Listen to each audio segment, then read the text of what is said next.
Hello everyone, welcome to my channel.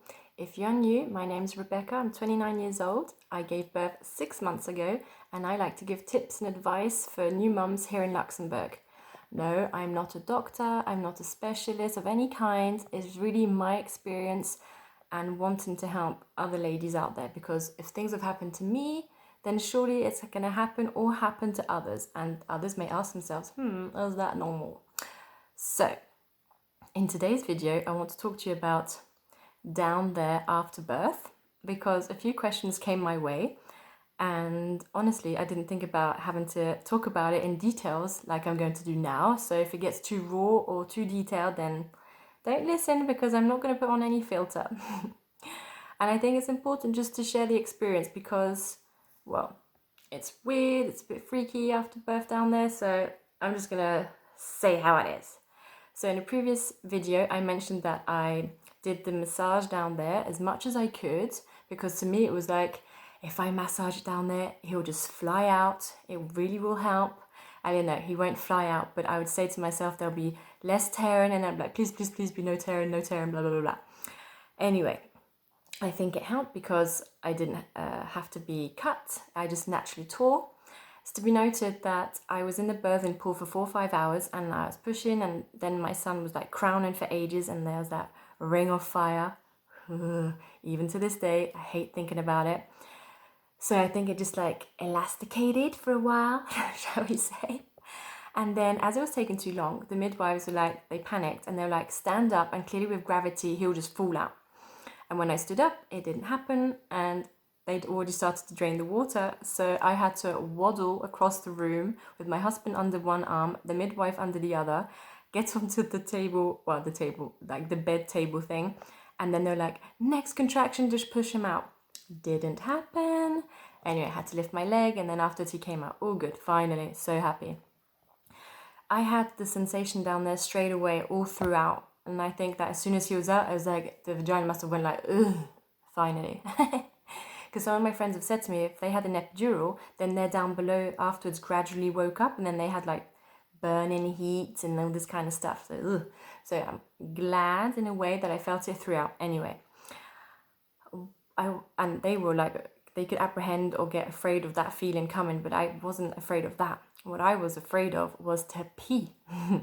As I normally pee a lot, I was afraid to go and wipe or to dab. So when that time came, I was like, don't sit down too much on the toilet, because I had so many irrational thoughts. I was like, if I put all my weight down, it's going to split, something's going to happen, it's going to be horrible. Anyway, it wasn't the case, obviously. Peed normally, dab, dab, dab when you're finished. And when I dabbed, I was like, my God, it's so swollen. It's so swollen. Oh my gosh, I don't even recognize my own vajayjay. And then I panicked a bit, and then the midwife like reassured me that everything was absolutely normal down there.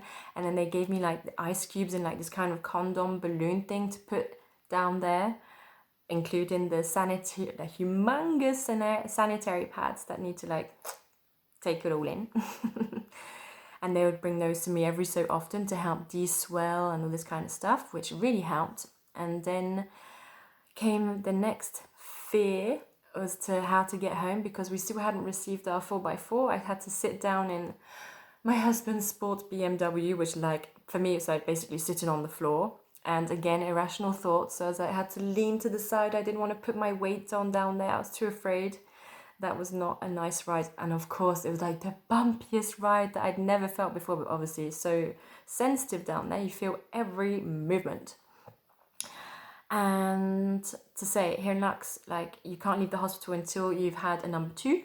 So I wasn't afraid of doing that here at home. But I was still afraid, like, what's going to happen? Drink water, drink water, drink water. Keep it soft, soft, soft, as soft as you can. So that's what I did. And then what was strange in this part about the number 2 was like, so as everything's so sensitive, so this is like the vajay area and the barrier, and this is the rectum anus area coming. So every time I needed to go for a number 2, for me it felt like my poo was going like this. It felt like it was going to come out of the vagina. Obviously it didn't, but that's how it felt. And then the midwife explained to me again, like as the barrier was sensitive and swollen, it had to restructure itself and be solid, and afterwards it wouldn't feel that. But yeah, the first few poos felt weird, as if they were going through the vajay. And then obviously that strengthened, and then it was fine. And the other feeling that was super strange, I wasn't expecting, it was like up to 6 or 7 weeks. Like when I would walk, it felt very, very burny, and as if the lips were hanging.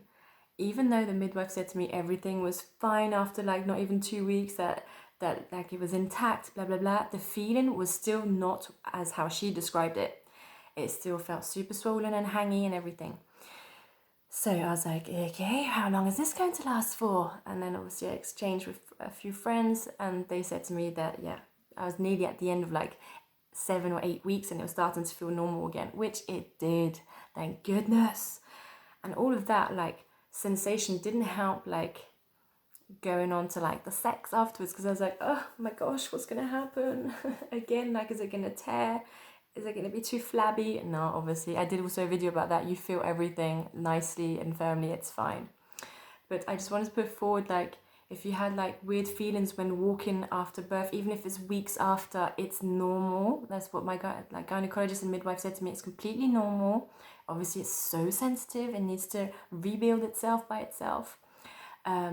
They say to you that you're going to bleed at least more or less 10 days after giving birth, or in my case, I think it was like 17, 18 days, and I still had like bits of blood and pieces and whatever falling out, and that was all normal. And then obviously it all stopped, so that was great. What else was there? So the peeing sensation, yeah, it does burn, and it feels ultra strange. You feel like instead of wiping normally like that, it feels like you're doing like that, which is normal as well. So voilà, I hope this helps. If you ladies, you have like the feeling that something's wrong with your vajay down there at the beginning, it is weird, burny, strange, puffy, swollen, whatever, but it does all go down afterwards, and it goes back to normal. It really does. And we no longer talk about the pussy, we talk about the vagina. 4-kilo baby came out, it's a vagina for sure, a vajay. But definitely not pussy. Maybe with that kind of talk will come back later on, but definitely not for now. Anyway, take care everyone. I hope this helps. Bye.